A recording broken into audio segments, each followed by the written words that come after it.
Morning, audience, Piranhas. My name is Kim Martinez, and I'm one of the founders of Amend, a holistic concierge service that manages anxiety and stress. The idea around Amend was born in 2018 after I personally experienced a debilitating anxiety attack. A good friend of mine suggested meditation and holistic herbal supplements, and it worked. I began my research into other holistic modalities and found myself jumping from website to website with no central repository of information and no list of local providers in my area. Part of Amend's mission is to fill that gap. During our implementation phase, Amend is for everyone, but our target market is going to be middle school, high school, and college students. Why? First, because this is the future of our society and we should be deeply concerned with their well-being. And two, anxiety and stress was already a growing epidemic for that demographic long before COVID-19. The pandemic just exacerbated an already growing issue. And the statistics speak for themselves. 65% reported that they had increased anxiety during the COVID pandemic. 37% of public and private high school students reported that their mental health was not good most or all of the time during the pandemic. And nearly half were concerned with experiencing social anxiety when transitioning back to normal life. The need for an alternative treatment is apparent, and I'm going to let you hear from my co-founder Dominique about how Amend's model would work. Nice to meet you. I'm Dominique from Amend, and I'll be talking about an overhead view of how our company works. So in the center here we have Amend, and Amend will seek its target audience, which will primarily be students.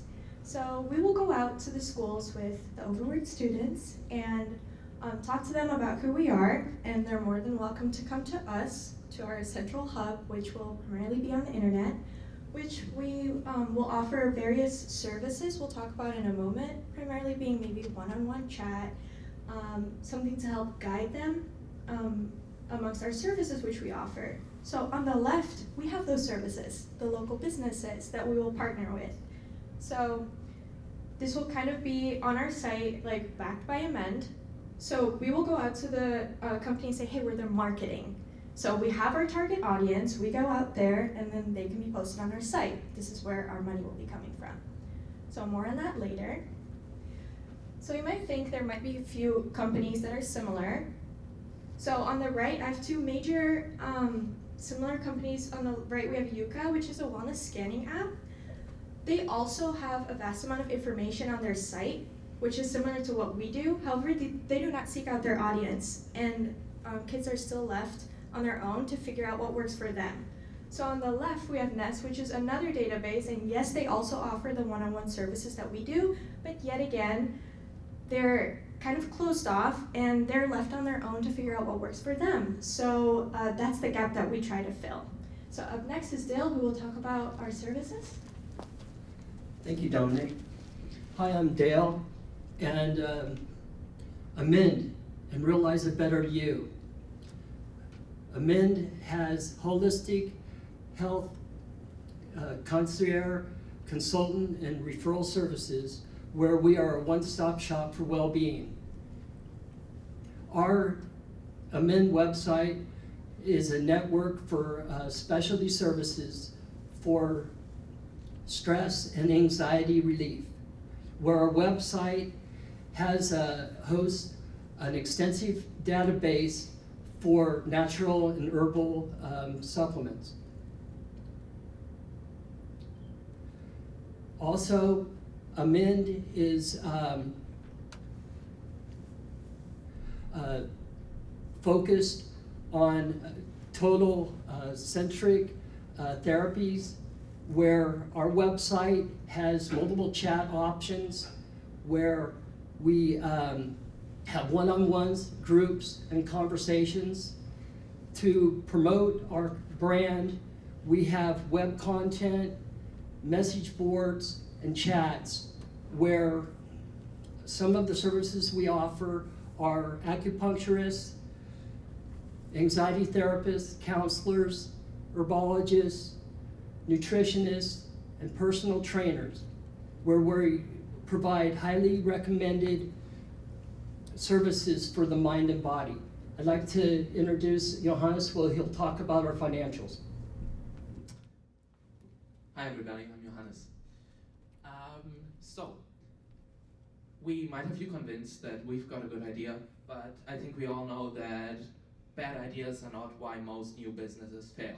It's bad financial management. So I want to talk to you about how we are going to accomplish our goals financially.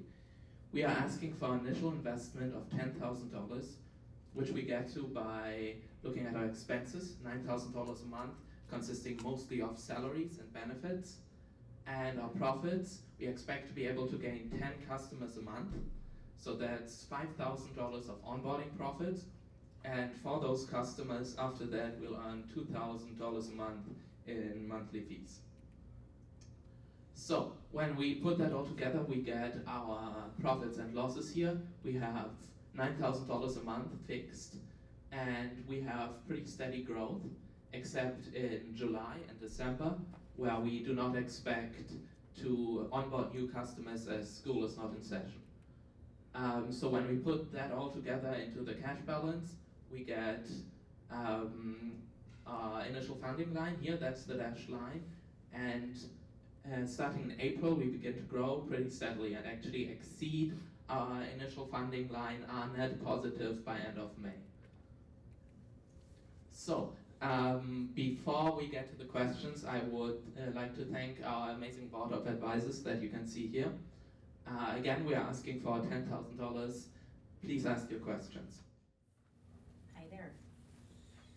I'm very intrigued by this, and I think it's awesome. Loved hearing about, how this whole concept came about. My question is, specifically, how are you vetting out the businesses or the professionals that you are doing the referrals to? And do you have any concerns about any legality or exposure with referring to these people? So as far as vetting, did you want to go with it? As far as vetting, we would definitely reach out. They would have to have references. So we would have to speak with the clients that they have personally treated and get their feedback on why they continue to get services through them. And as far as legality, because we are basically a referral service, we would carry basic insurance, liability insurance. There's actually a wellness insurance that's available for this exact reason. And we would also require that the providers carry their own legal insurance. So I want to clarify that we'll primarily reach out to the students and kind of have it be like a welcoming hub for them, because I think a lot of people are struggling, they don't know where to reach out, and then there's just so much information and people are confused.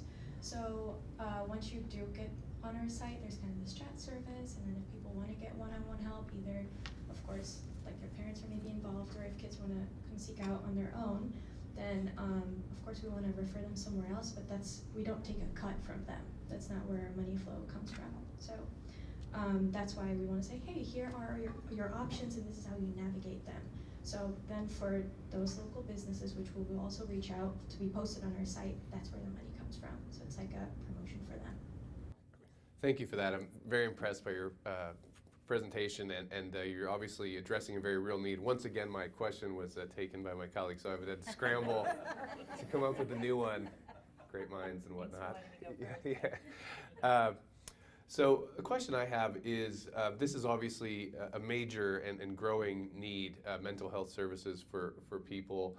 However, I've seen sort of mixed evidence of how much of this sort of increase in need for mental health services is a result of the global pandemic, or how much of this do you think will be a persistent problem in order to, in terms of talking about what your target market might be? Is there a chance that as the pandemic gets more in the rearview mirror, will need for these kind of services diminish?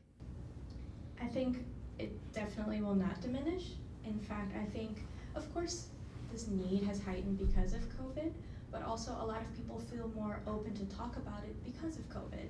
I don't think it wasn't there before, it's just that it was probably pushed aside, like, hey, there's nothing wrong with you, or maybe if you have a panic attack, it's a migraine in your chest or whatever it might be, right? People should be open to talk about these things, and a lot of people are confusing out there. If there's a center hub, then they can see, hey, maybe whatever I'm going through might be mental health related, and COVID kind of put a spotlight on this mental health issue that we already had, and of course it was heightened during that time. Maybe, hopefully people will get better post-COVID, but this issue doesn't really go away. It's just been brought to light. This is fascinating, and I agree. I think it's wonderful to hear. The part that I didn't really understand is, what would I get for my $10,000 investment? Like, it sounds crass, but what's in it for me? Am I getting it right that you're asking for valuation? I get to invest $10,000 and then I feel good because I help the community, or is there a financial? Oh no, of course, it's investment for equity. For equity. Okay. Yes. I wanted to know too, since a lot of your focus is on under 18, have you anticipated any challenges? For instance, a parent realizes that their child is on this chat for holistic services and they're upset by that. Have you talked about how you might respond to that? Absolutely. We would make it very apparent that if somebody who is under the age of 18 would need to have permission from their parents to engage in any services that we provide. And that would definitely be something, if they fill out the informational form, they would be required, if they're under 18, to include their parents' information. All right. Thank you, guys.